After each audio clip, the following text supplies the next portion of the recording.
CBS 12 News at 11 starts right now. While shedding light on a dark subject, a local nonprofit organization writes and produces films to help survivors of child labor and human slavery. Some of the stars are the actual survivors themselves. CBS 12's Lily Ortiz is in the newsroom to tell us what they're working on now and how it benefits the victims. Diana Davis is not your ordinary filmmaker. She has helped more than 150 survivors who've been through some very traumatic situations. And tonight we met two very special young ladies with quite a story. Come on, let's go. Hang on. I got you. Hang on, baby. Hang on. You know, we just need to give them a tiny little, hand up, and then they can take off. Filmmaker Diana Davis is happily wedged between sisters Martha and Rosie. Because we need to celebrate their courage and where they're going. These young ladies are picking up where they left off, reuniting for the first time in almost a decade. It was incredible.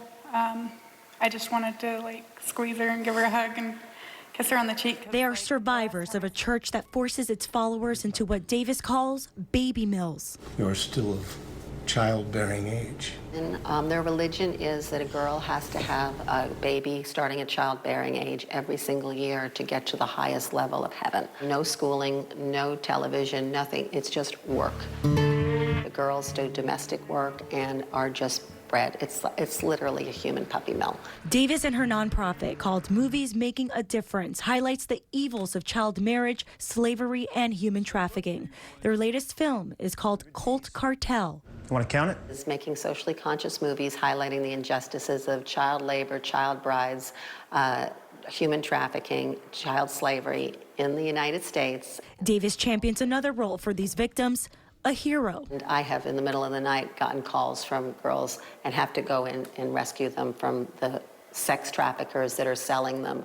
Her organization also provides everything from shelter, job training, to treatment programs. And when we get calls, we never turn anyone down.